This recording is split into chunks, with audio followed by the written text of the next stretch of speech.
Okay, KGX, kamusta kayong lahat? At medyo may didiscuss lang tayo, pero ito, no? So, ang dami nagsasabi mag-100,000 na ang BTC, okay? So, tingnan muna natin yung technical analysis natin dito.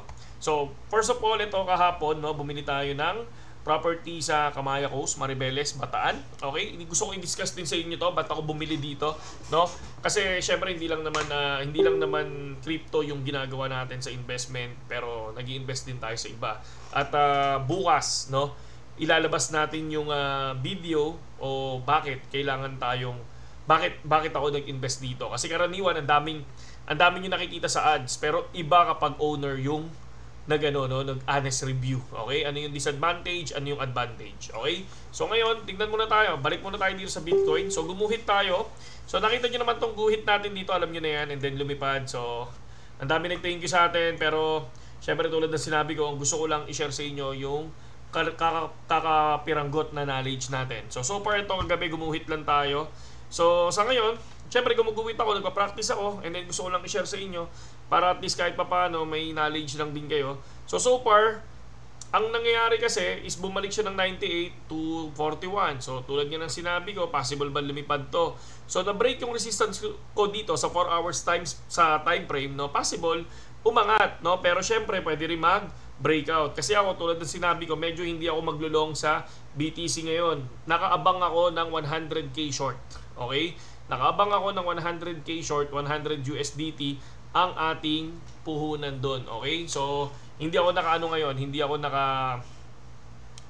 tayo nakatalpak ngayon. Okay? So, then, next, ang isa sa tinitingnan natin dito, yung market cap ng BTC, still dominance pa rin naman siya kung mapapansin natin, no?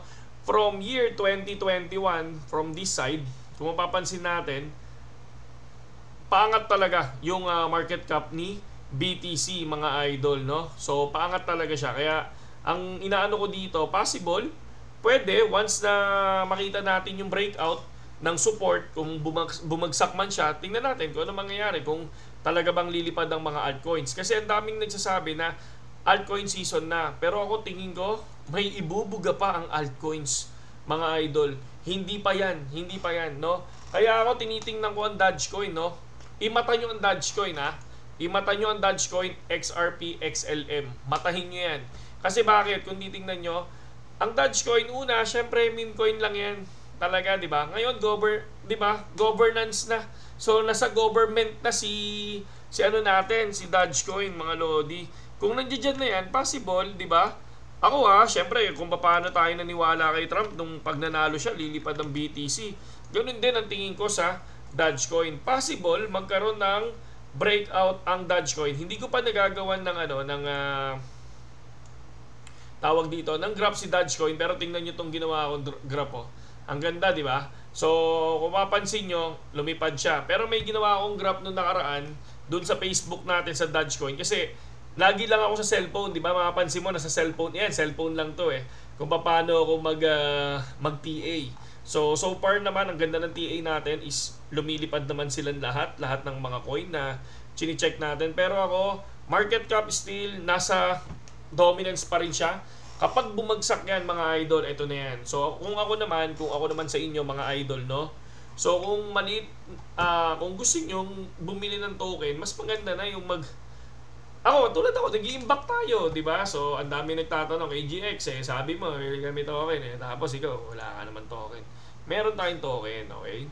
So ito yung token natin, so far 5,023. So nakita nyo naman, nag-withdraw na tayo dyan. Bakit tayo nag-withdraw? Kasi ginamit natin dun sa pinandagdag natin ng lupa. So kung titignan natin, RON token is positive 13,000 tayo, okay? Tapos sa ETH is positive 51,000 tayo sa ETH. So possible lumipad pa yan dahil nga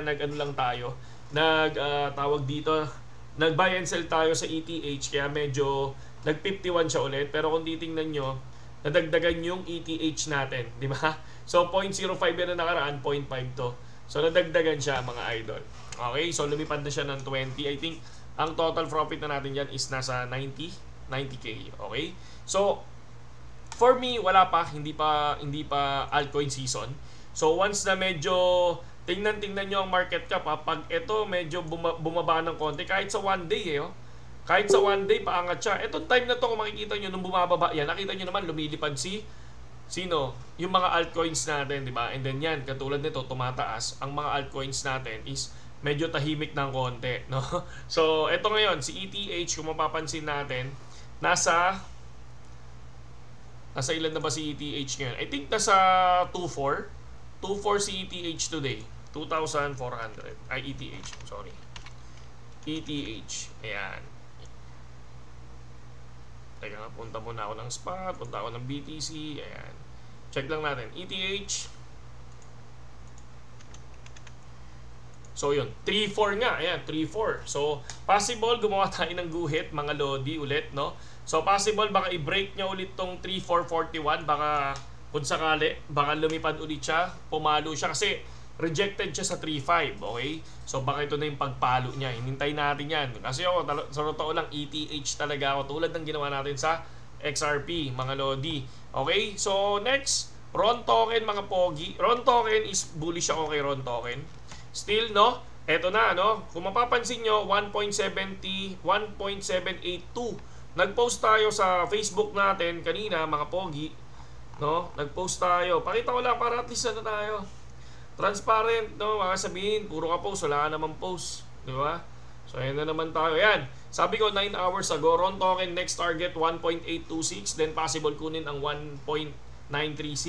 Sa mga naniwala sa drawing ng grade 1 is, congratulations. So, ito yun, no? Kung mapapansin nyo yung drawing natin dyan nakaraan, ito yung entry natin sa ilalim, and then target natin, and then ngayon, lumipad na ulit siya, no? Going to 1.8 si RON. So, hindi ko alam kung makukuha yan, pero yun ang target ko sa kanya. Hindi lang naman $2 ang target ko kay Ron. Ang target ko kay Ron talaga is sana makuha niya ulit yung 300 plus. So pag nakuha niya yun, paldo-paldo na naman tayo. Paldo-paldo na naman ang mga ita, no? Paldo-paldo na naman tayo. So yun lang naman yung aking thinking dito. So nandoon pa rin ako kay Ron token, mga lodi. Ito yun. Kaya sabi ko sa inyo, entry natin. So far okay naman yung entry natin. Nalaglag lang, biglaan si BTC, pero still bumawi naman siya. And then, ang target natin, ito yung target natin ay 1937. Okay? So, yun lang sa ngayon, KGX, at magandang hapon sa inyo lahat.